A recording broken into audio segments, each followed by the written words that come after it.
Welcome to the deep dive.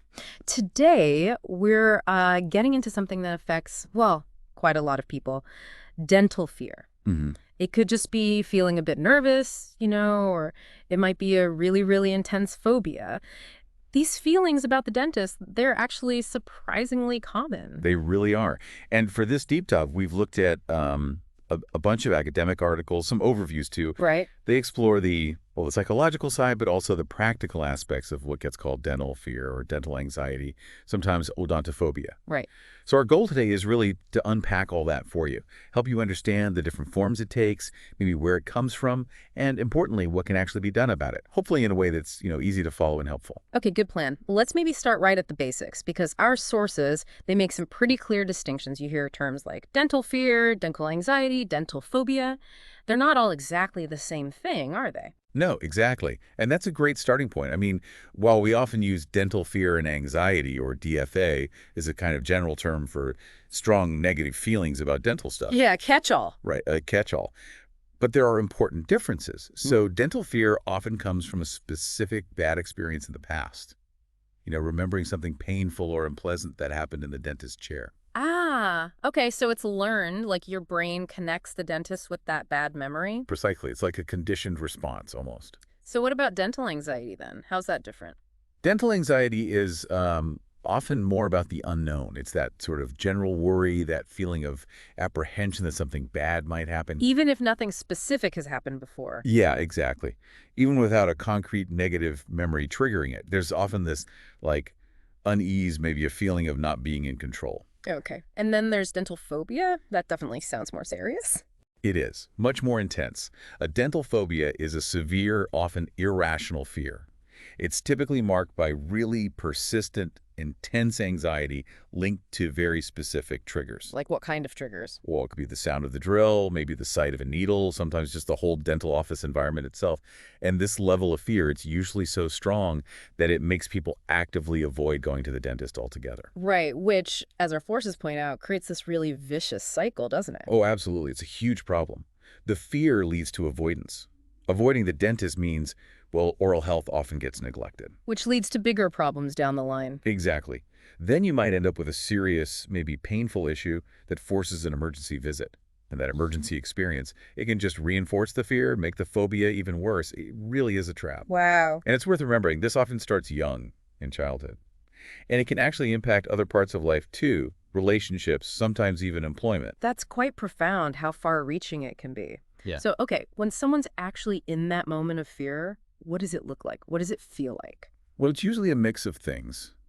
Emotional reactions, physical ones. Yeah. Emotionally, you might see intense fear, obviously, but also general anxiety, maybe just a sense of apprehension or even a full-blown panic attack. And physically?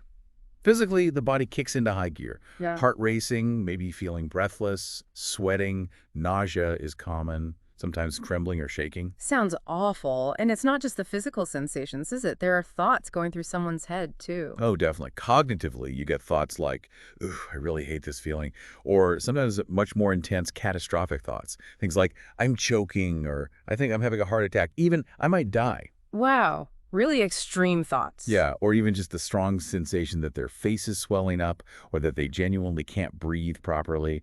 And behaviorally, in the chair, you might notice agitation, restlessness, or just being super alert, hypervigilant, Mm-hmm. constantly on edge. And our sources mention that dental phobia itself isn't just one single thing either. There are different classifications. That's right. It's often sort of grouped into three broad classes. Mm-hmm. And as you'd probably guess, severe dental phobia is the one that's generally the most difficult to manage effectively. Okay. So we have a clearer idea of what it is. Let's dig into the why. What causes this? What are the main drivers? Yeah, the why is really interesting. It seems like developing significant dental anxiety or phobia is, well, it's complicated. It's probably an interplay between maybe some genetic predisposition, learned behaviors definitely, and cognitive factors, how we think and process things. And the research is still ongoing, especially for the severe cases. Right. Compared to other phobias, the research specifically on severe dental fear is maybe a bit less developed, but we do have a pretty good handle on some key contributing factors. And one that comes up again and again is traumatic experiences. Absolutely. For a lot of people, that's the primary trigger. A previous negative, maybe painful dental experience. It makes sense, doesn't it? Mhm. A really bad encounter can create a very strong, lasting negative association. Yeah, very intuitive. What about learning it from others? That learned behavior aspect. Oh, that plays a huge role, especially in childhood. If a kid sees someone else, particularly a parent or caregiver, having a really strong, fearful reaction, They pick up on it. totally, it reinforces the idea that, oh, the dentist must be really scary. Which brings us to the fear of pain itself. That's still a big factor, right? Even with modern dentistry. It absolutely is. Fear of pain is still very common underneath it all. And sometimes this fear gets, well, amplified by maybe outdated ideas or just misconceptions about how procedures feel now. Because techniques have improved a lot. Massively. But if someone's last visit was years ago, or they're going by old stories, that fear of pain can feel incredibly real and be a major hurdle. You mentioned biological responses earlier, too. What's actually happening physiologically? Yeah, studies have actually measured things like increased cortisol levels, that's a key stress hormone, and also heightened activity in the autonomic nervous system in people with dental anxiety. So it's a real physical thing, not just in your head. Exactly. It's vital to understand that. There are definite, measurable bodily responses happening. Okay, our sources dive even deeper, actually. They outline 5 specific ways or pathways that dental fear and anxiety can develop. Can we go through those? Sure. Yeah, the 5 pathways identified are conditioning, informative, vicarious, verbal threat, and parental modeling. Okay, conditioning. That sounds like what we discussed earlier with bad experiences. It is. Conditioning is learning through your own direct negative experiences. So maybe someone consistently has uncomfortable or painful appointments, and they learn to associate the dentist with that feeling. If I go, it's going to hurt. Often ties back to that first really bad time. The chair itself, the sounds, they become triggers. Right, the environment becomes loaded. So the informative pathway, how's that different? Seems like hearing things. It is hearing things, but it's more indirect learning. You acquire the fear through information you get from others, maybe hearing horror stories from relatives who are phobic. We're seeing scary dentists in movies. Exactly. Negative media portrayals, or even just friends telling you about their awful experiences. Yeah. You build up this negative expectation, this bias, even if you haven't had a bad time yourself. Stories are powerful. They really are. Okay, then vicarious learning. How does that work? Vicarious means learning by sort of imagining or observing someone else's feelings and actions. It's thought to be really relevant for young kids who see their parents showing obvious fear or anxiety at the dentist. Ah, so they kind of absorb the emotion? Pretty much. Even if they don't totally get what's happening, they pick up on those anxiety cues, the body language, the tone of voice, and can internalize that fear. It's like empathy gone wrong almost. Interesting. Okay, what about the verbal threat pathway? That sounds unpleasant. It really is. Yeah. And it might sound a bit like the informative one because words are involved, but the key difference is the source and the intent. Verbal threat is when an authority figure like a parent or caregiver actually threatens someone, usually a child, with a painful dental visit as a punishment. Oh, wow. Like, if you don't behave, I'm taking you to the dentist. Exactly that kind of thing. Yeah. So it's not just hearing a bad story, it's framing the dentist as a deliberate negative consequence. Yeah. That threat element from someone in charge is what sets it apart. Yeah. Really damaging way to frame dental care. Yeah. Sounds incredibly counterproductive. Yeah. Okay, last one. Parental modeling. How does that fit in? Parental modeling just highlights that strong link we see between a child's dental fear and their parents' fear, especially the mother's. And this connection seems strongest in kids around 8 years old or younger. And this could overlap with the other pathways, right? Definitely. It overlaps with informative and vicarious. A child watching a scared parent is getting negative info and vicariously feeling the anxiety, which really shows how important it is for parents to manage their own anxiety and try to model calmness. It's a chance to break a cycle. You know, it's not just what you say, it's what you do. That makes so much sense. Okay, understanding those 5 pathways gives a much richer picture of how this fear develops. So let's say someone thinks, yeah, I'm more than just a bit nervous. How do professionals actually diagnose dental fear or anxiety? Well, there are several tools that dentists and researchers use to figure out the level and the type of fear someone's experiencing. One pretty common one is the Dental Fear Survey, the DFS. It's a questionnaire, about 20 items, asking about different situations, feelings, reactions related to dental stuff. And for kids? For kids, there's the Modified Child Dental Anxiety Scale, or MCDAS, that uses, I think, an 8-item scale. Kids rate how worried they feel about different parts of the visit, like on a 1 to 5 scale. Okay. Are there specific ones just for adults? Yeah, absolutely. For adults, you've got things like the Index of Dental Anxiety and Fear, the IDAF 4C Plus MAID. That has an initial module, then a more detailed one. And another really well-known one is the Dental Anxiety Scale, the DAS, developed by Cora. Oh, yeah, I've heard of that one. Right. It has a short 4-question bit and then a longer 26-question part. Uses different ranking systems to get a good measure of someone's dental concern. So, quite a few specific questionnaires. Yeah, a whole battery of tools, really. What if it's tricky to tell if it's just dental anxiety or maybe something else going on, like general anxiety or even depression? That's a really important point. And tools like the Spielberger State Trait Anxiety Index, this STI, can help there. It's a self-report thing for adults. It helps tell the difference between state anxiety, which is how you feel right now. Like in the waiting room? Exactly. Versus trait anxiety, which is more like your general tendency to be anxious across lots of situations. And it can also help tease apart anxiety from something like depression.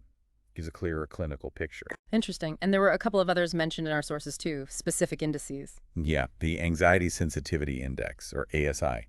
That's a 16-item scale that looks specifically at how scared someone is of the physical symptoms of anxiety itself, like the racing heart or feeling dizzy, fear of the fear almost. Oh, okay. And then there's the Seattle system that takes a slightly different angle. It categorizes people into 4 types based on the main source of their fear. What are the types? It could be a simple condition phobia, like fear of the drill specifically, or fear of catastrophe, worrying about fainting or having a panic attack, or maybe generalized anxiety that just spills over into the dental setting. Or the 4th type is a basic distrust of dentists. So it gets really specific about the why behind the fear. Exactly. It's not just how scared, but what is scary. So yeah, a diverse set of tools to really pinpoint the nature and level of the fear. Definitely not one size fits all. Makes sense. Now, we all kind of know that avoiding the dentist isn't great for your teeth. But our sources really highlighted broader health impacts too, didn't they? It goes beyond just cavities. Oh, absolutely. The consequences of severe dental phobia can ripple out much further than just your mouth. For instance, there's growing evidence linking gum disease to other serious health issues, like heart problems. Wow. Okay. And think about it. If someone has broken teeth but avoids treatment because they're terrified, they might have trouble chewing properly. That can lead to digestive problems, maybe even nutritional issues over time. Hadn't thought about the digestive link. Yeah. And missing teeth, that can impact speech, definitely self-confidence, self-esteem. Plus, simply neglecting regular cleaning due to fear can lead to chronic bad breath, which, has social consequences too. So it really can touch almost every aspect of someone's life. Physical health, psychological well-being, social interactions. It's a big deal. It really is. Okay, so knowing all this, the different types, the causes, the impacts, what helps, what are the management strategies available for people dealing with this? Well, the good news is our sources show there's a really encouraging range of options. Mm. And it's so important to stress that what works wonders for one person might not be the right fit for someone else. Right, needs to be personalized. Exactly. Often, people with significant fear do best with a really tailored plan. But broadly, we can think about strategies falling into psychological approaches and then pharmacological techniques, like using medication. Okay, let's tackle the psychological side first. What kind of techniques are we talking about there? A really key one is cognitive behavioral therapy, CBT. It's very effective for helping people develop coping skills and, crucially, change those negative thought patterns linked to the dentist. Changing the way you think about it. Precisely. Now, these psychological approaches, while they tend to be better for achieving long-term regular dental care, they do often require, a bit more understanding and effort from both the dentist and the patient. The patient has to be motivated and engaged. Makes sense. What about simpler things, like distraction? Distraction can actually be surprisingly helpful, especially in the moment during the procedure. Things like watching TV, listening to music, even just focusing intently on wiggling your toes or something completely unrelated. Anything to shift focus. Right, take your mind off it. What other specific psychological techniques came up? Well, interestingly, some recent research hints that combining conscious sedation, we'll talk more about that later, with really good, clear, empathetic communication from the dental team might offer more lasting anxiety relief for some. It could help break those negative associations over time. Communication is key then. Always. Then there's modeling. This is used a lot in pediatric dentistry, but it can work for adults too. The patient watches someone else, maybe a friend, family member, even someone in a video, calmly going through a similar dental situation. Like seeing proof it's okay. Exactly. Learning coping skills by observing. It can be live or virtual. Seeing someone else manage it provides powerful reassurance. I can see how that would help. Then there's tell, show, do. Also common with kids, but adaptable. You break down the treatment. First you explain it verbally, that's the tell. Then you demonstrate what will happen, maybe on a model or just showing the instrument, the show. And only then do you actually perform that step, the do. Step by step, building trust. Exactly. Builds trust, reduces the unknown. Mm-hmm. And another really important behavioral strategy is giving the patient a sense of control. Like agreeing on a signal, raising a hand perhaps. That means stop right now. Oh, that's huge. Just knowing you can stop. It's incredibly empowering. Builds massive trust that the dentist will listen and respond. Those all sound really patient-focused. You mentioned CBT, again, as being particularly effective. Why is it considered so helpful? Yeah, CBT consistently comes out strong in research for reducing dental fear and actually improving dental attendance, sticking with treatment plans. And while specialists often deliver it, dentists trained in basic CBT techniques can also get really good results. It tackles those core negative thoughts and beliefs fueling the fear. Right, gets to the root of the thinking. Now, what about the environment, the actual dental office? Our sources said that can play a role, too. It really can, surprisingly so. The whole vibe of the place, the sights, sounds, smells can definitely trigger anxiety. But small changes can make a difference. Like what sort of things? Well, having friendly, empathetic staff at the front desk, people who are good communicators, really listening to patient preferences about, say, chair position that can be vital for trauma survivors, trying to minimize waiting times, all that helps. It's human element. Absolutely. Yeah. And then there's some evidence for things like using soft, calming music in the waiting area, maybe dimmer lights, keeping it cool. For some people, especially with moderate anxiety, even masking those typical clinical smells with something pleasant might help. It's about making it feel less threatening, more welcoming. Creating a less clinical, more human space. What about things like hypnosis or music therapy? Do they fit in? Hypnosis can be useful for some. It might help improve cooperation, maybe even reduce gagging. Music therapy also shows some promise, potentially lowering stress hormones, calming the nervous system, providing distraction. But maybe not for severe phobia on its own. Yeah, some reviews suggest its effect might be minimal for really intense phobia when used alone. Still, could be part of a broader approach. And technology's playing a part now too, right? Virtual reality? Absolutely. Virtual reality exposure therapy, VRAT, it's getting a lot more research attention. Studies show it can be effective in lowering anxiety scores for people with dental phobia. How does that work? It creates this controlled, immersive environment where you can gradually face the things you fear, maybe the sights and sounds of the dental office, but in a totally safe, manageable way. That sounds really innovative, like a flight simulator for the dentist. Kind of, yeah. A really promising approach. What about techniques someone could learn and use themselves, maybe while they're waiting? Progressive muscle relaxation is a great one. It's a step-by-step technique. You tense up specific muscle groups like your feet, then calves, thighs, and so on, all the way up, hold the tension briefly, then consciously release it. Focusing on the release. Exactly. You focus on letting go of the tension. It promotes physical relaxation, and you can do it pretty discreetly anywhere. Okay. And systematic desensitization, that sounds a bit more involved. It is. That's a more structured therapy technique. It involves gradual exposure to the feared things, starting maybe just imagining them, then maybe looking at pictures, eventually real-life exposure, but all in a very controlled, step-by-step way, helping you overcome the anxiety response bit by bit. Slowly facing the fear. Okay. So lots of psychological and behavioral tools. But what if those aren't quite enough on their own? What about medications, the pharmacological side? Right. Pharmacological options range from fairly mild sedation to keep you relaxed, right up to general anesthesia. But it's really important our sources emphasize this. These are often best used alongside behavioral or psychological techniques. They don't usually fix the underlying fear long-term on their own. Okay. So what's pre-medication?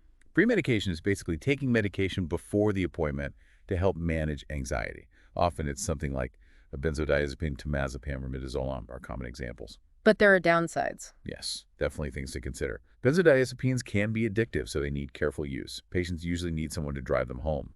And with pills, it's hard to adjust the dose precisely once you've taken it. Right. What about conscious sedation during the procedure itself? Conscious sedation uses drugs sometimes inhaled, sometimes given intravenously, to help you relax very deeply and reduce any pain sensation, but you stay awake and able to respond. So you're not totally out. No. And while traditionally it was seen as just a way to get through that specific appointment, like we touched on, some newer thinking suggests that if it's combined with really positive communication, The good experience might actually help reduce fear over time. potentially, yeah, the positive experience, feeling less anxiety during the procedure, might start to overwrite some of those negative associations for some people. Interesting. And then the most extreme option is general anesthesia. Absolutely. GA is pretty rare in a typical dental office setting.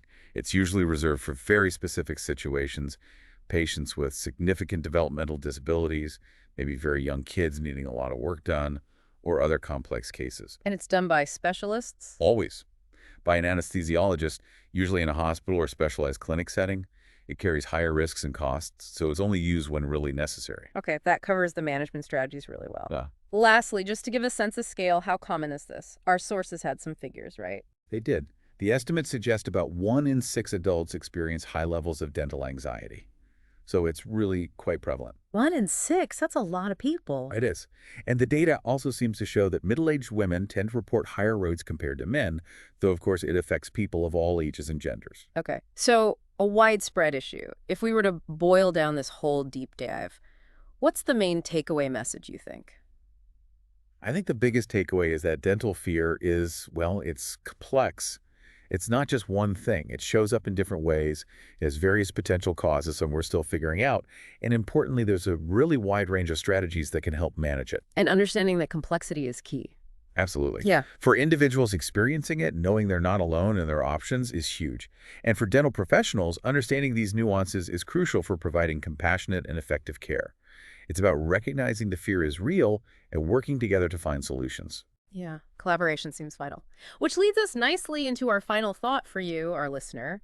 Thinking about everything we've discussed, especially the impact of those early experiences and learned behaviors.